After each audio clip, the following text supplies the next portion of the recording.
Selamat siang. Di sini saya akan menjelaskan atau mempresentasikan mesin learning saya atau materi saya. Di sini materi saya adalah klasifikasi kantung mata normal dan abnormal dengan metode KNN. Yang pertama yang akan saya bahas adalah tujuan saya membuat mesin ini.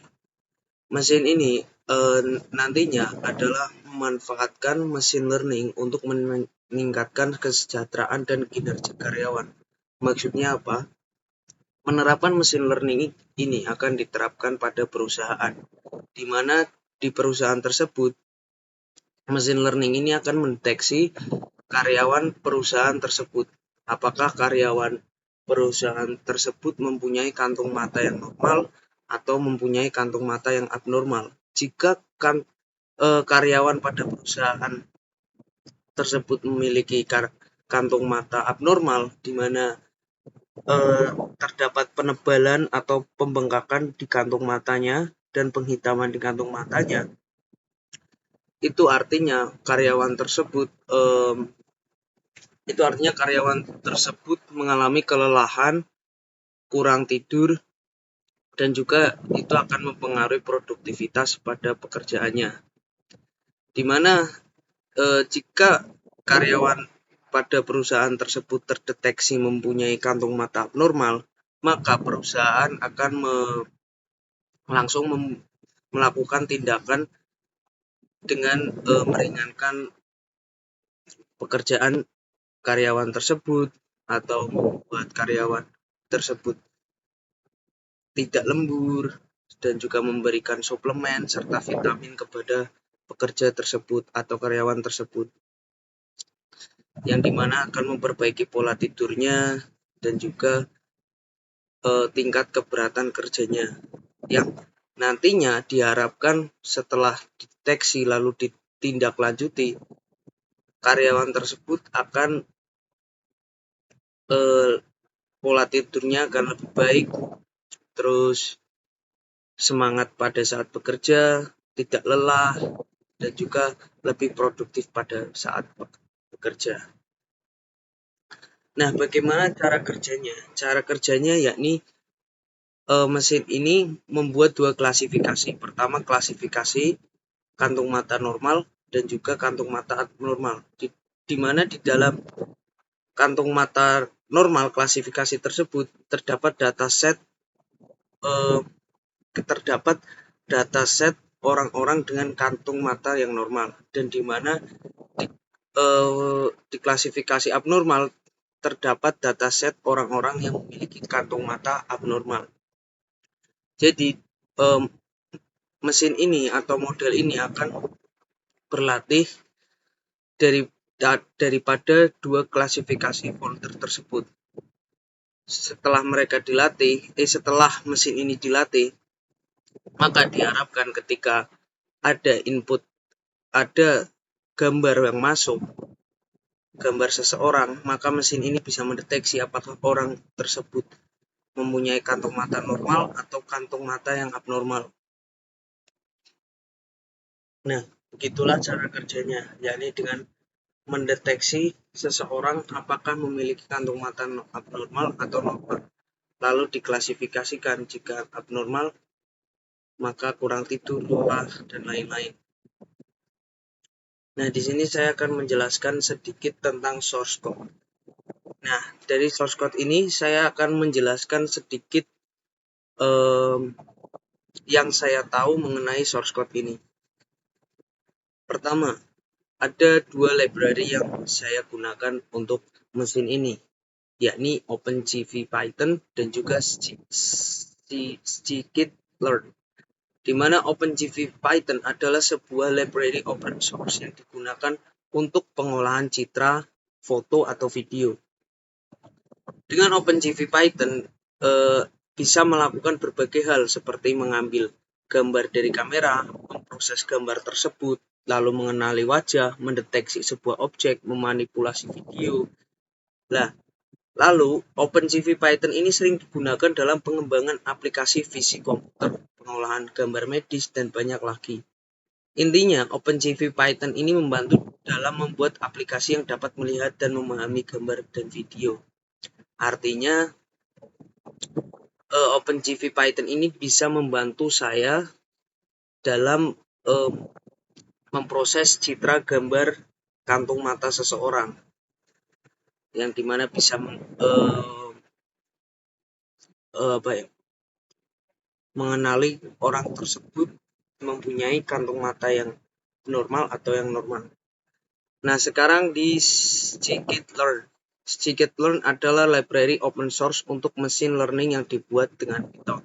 Library ini menyediakan berbagai algoritma machine learning yang berguna untuk memproses dan mengevaluasi data. Artinya, sesudah gambar itu diambil atau diproses,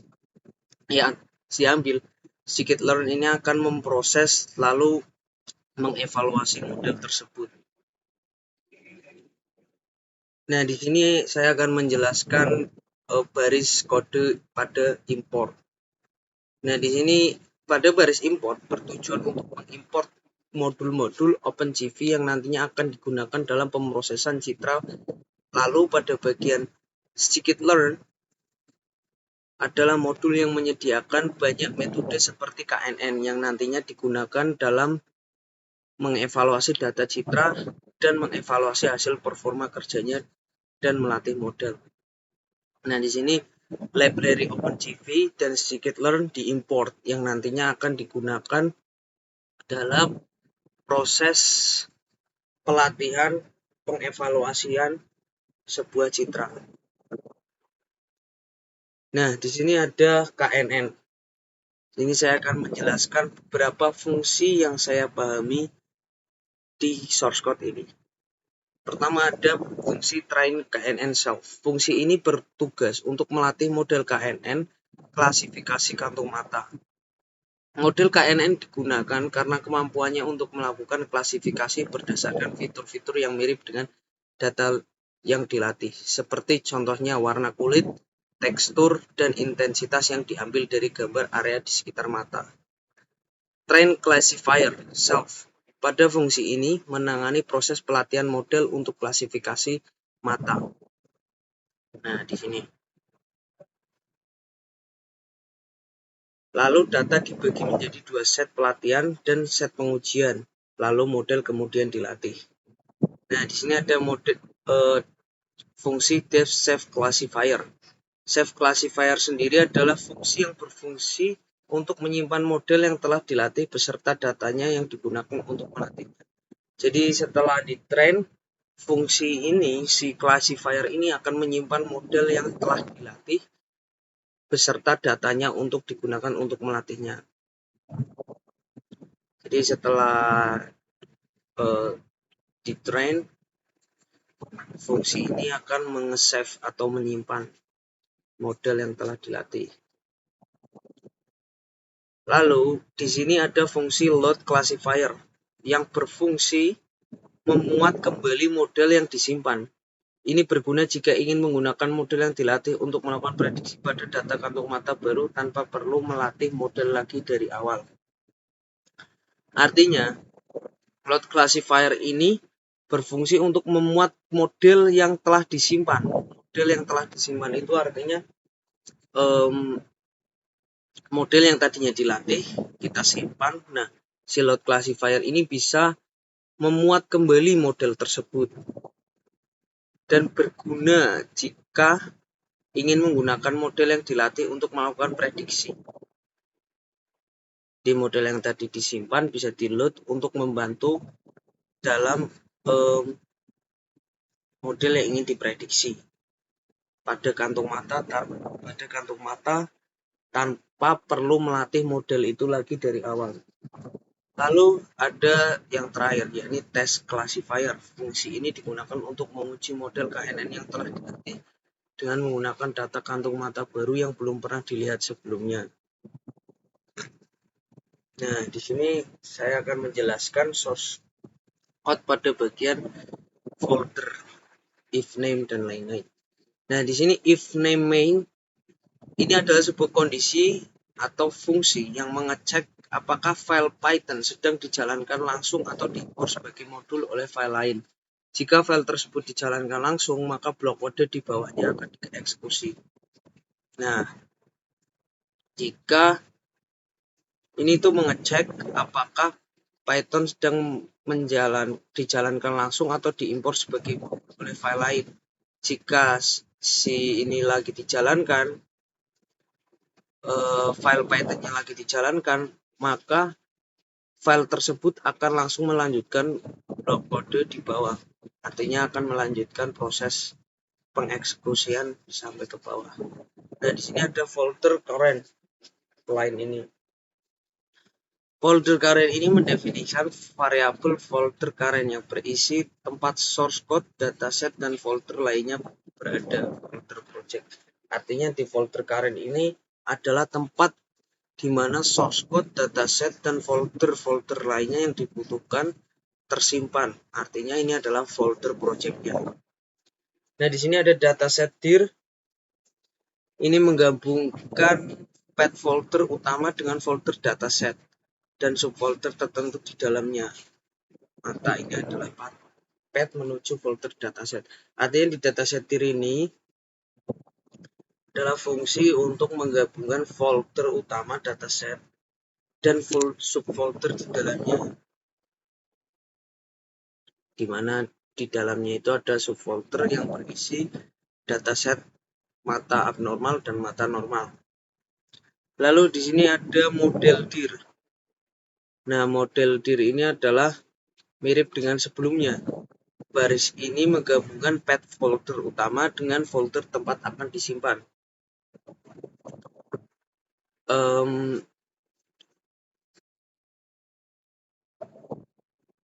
Lalu ada fitur dir. Nah, di fitur dir ini adalah sama seperti sebelumnya. Baris ini menggabungkan path folder utama dengan folder tempat fitur akan disimpan. Adalah folder fitur, si fitur-fitur. Nah, di sini saya akan melakukan testing data dan klasifikasi. Saya sudah melakukan. Jadi, saya mempunyai data foto yang belum ada di dalam dataset. Lalu saya tes apakah data ini termasuk kantung mata normal atau abnormal. Nah, di sini saya menggunakan data citra baru yang belum ada pada dataset. Di sini saya menggunakan foto teman saya yang bernama Gary. Apakah si Gary ini mempunyai kantung mata normal atau kantung mata abnormal menurut mesin ini? Lalu saat saya tes, ternyata Gary ini memiliki kantung mata yang normal. Bisa dilihat di sini dia tidak memiliki lebam yang besar dan tidak memiliki kehitaman pada area kantung matanya. Jadi kantung mata si Gary ini udah kelihatan dia tidak memiliki kantung mata yang lebam atau hitam. Nah, jadi udah kelihatan normal dan pas dites ternyata dia juga normal kantung matanya. Nah, di sini saya mempunyai teman bernama Fadil. Jadi si Fadil ini saya gunakan dia di dalam dataset. Cuma dari angle yang berbeda. Artinya saya mengambil foto Fadil ini yang ada di dataset itu tidak seperti ini. Ini adalah dataset baru saya menguji Fadil. Di sini saya menguji dia dengan memotret muka dia, kelihatan kantung matanya dan area matanya. Nah, si foto baru ini tidak ada di dalam dataset. Saya mengambil di angle yang berbeda dan juga pencahayaan yang berbeda. Lalu saya tes juga di sini Fadil, apakah si Fadil ini mempunyai kantung mata normal atau kantung mata abnormal. Ternyata Fadil ini memiliki kantung mata yang abnormal. Di sini kelihatan bahwa si Fadil ini mengalami pembengkakan di area kantung matanya. Ya, di sini. Dan penghitaman di area kantung mata. Saya jelas melihat bahwa ini adalah kantung mata yang abnormal. Dan ternyata pas saya masukkan ke mesin, si Fadil ini ternyata prediksinya abnormal atau kantung mata abnormal. Nah, itu saja, sekian dari saya. Kurang lebihnya mohon maaf. Terima kasih. Sekian dari saya, Bagas Satria, dengan NIM A1120221455. Memohon maaf jika ada kekurangan dan tutur kata yang salah. Sekian, terima kasih.